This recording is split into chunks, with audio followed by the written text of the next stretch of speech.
মদ বিরোধী অভিযান করি এবং প্রচুর পরিমাণে দেশীয় বাংলা মদ এবং মদ তৈরির সামগ্রী পাওয়া যায় এবং বাড়ির মালিক আমাদের উপস্থিত করে পালিয়ে যায়, কিন্তু আমরা বাড়িতে থাকা সেই মদের সামগ্রীগুলি প্রায় ধ্বংস করি। প্রায় 500 লিটার মতো দেশীয় বাংলা মদ এবং বিভিন্ন সামগ্রী ধ্বংস করি এবং বাড়ির মালিকের বিরুদ্ধে আমরা একটা ত্রিপুরা এক্সাইজে পিআর সাবমিট করছি, করাচ্ছি। স্যার, যেই গুলি ধ্বংস করেছেন কীরকম টাকার মূল্যের? এটা তো মদের র মেটেরিয়ালস 25,000 টাকা তো হবেই। রামচন্দ্রঘাট দুটি বাড়িতে মদ বিরোধী অভিযান করি এবং প্রচুর পরিমাণে দেশীয় বাংলা মদ এবং মদ তৈরির সামগ্রী পাওয়া যায় এবং বাড়ির মালিক আমাদের উপস্থিত করে পালিয়ে যায়, কিন্তু আমরা বাড়িতে থাকা সেই মদের সামগ্রীগুলি প্রায় ধ্বংস করি। প্রায় 500 লিটার মতো দেশীয় বাংলা মদ এবং বিভিন্ন সামগ্রী ধ্বংস করি এবং বাড়ির মালিকের বিরুদ্ধে আমরা একটা ত্রিপুরা এক্সাইজে পিআর সাবমিট করছি, করাচ্ছি।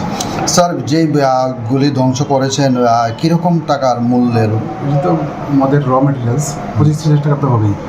রামচন্দ্রঘাট দুটি বাড়িতে মদ বিরোধী অভিযান করি এবং প্রচুর পরিমাণে দেশীয় বাংলা মদ এবং মদ তৈরির সামগ্রী পাওয়া যায় এবং বাড়ির মালিক আমাদের উপস্থিত করে পালিয়ে যায়, কিন্তু আমরা বাড়িতে থাকা সেই মদের সামগ্রীগুলি প্রায় ধ্বংস করি। প্রায় 500 লিটার মতো দেশীয় বাংলা মদ এবং বিভিন্ন সামগ্রী ধ্বংস করি এবং বাড়ির মালিকের বিরুদ্ধে আমরা একটা ত্রিপুরা এক্সাইজে পিআর সাবমিট করছি, করাচ্ছি।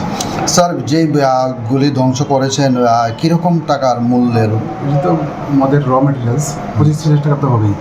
রামচন্দ্রঘাট দুটি বাড়িতে মদ বিরোধী অভিযান করি এবং প্রচুর পরিমাণে দেশীয় বাংলা মদ এবং মদ তৈরির সামগ্রী পাওয়া যায় এবং বাড়ির মালিক আমাদের উপস্থিত করে পালিয়ে যায়, কিন্তু আমরা বাড়িতে থাকা সেই মদের সামগ্রীগুলি প্রায় ধ্বংস করি। প্রায় 500 লিটার মতো দেশীয় বাংলা মদ এবং বিভিন্ন সামগ্রী ধ্বংস করি এবং বাড়ির মালিকের বিরুদ্ধে আমরা একটা ত্রিপুরা এক্সাইজে পিআর সাবমিট করছি, করাচ্ছি। স্যার, যেই গুলি ধ্বংস করেছেন কীরকম টাকার মূল্যের? এটা তো মদের র মেটেরিয়ালস 25,000 টাকা তো হবেই। রামচন্দ্রঘাট দুটি বাড়িতে মদ বিরোধী অভিযান করি এবং প্রচুর পরিমাণে দেশীয় বাংলা মদ এবং মদ তৈরির সামগ্রী পাওয়া যায় এবং বাড়ির মালিক আমাদের উপস্থিত করে পালিয়ে যায়, কিন্তু আমরা বাড়িতে থাকা সেই মদের সামগ্রীগুলি প্রায় ধ্বংস করি। প্রায় 500 লিটার মতো দেশীয় বাংলা মদ এবং বিভিন্ন সামগ্রী ধ্বংস করি এবং বাড়ির মালিকের বিরুদ্ধে আমরা একটা ত্রিপুরা এক্সাইজে পিআর সাবমিট করছি, করাচ্ছি। স্যার, যেই গুলি ধ্বংস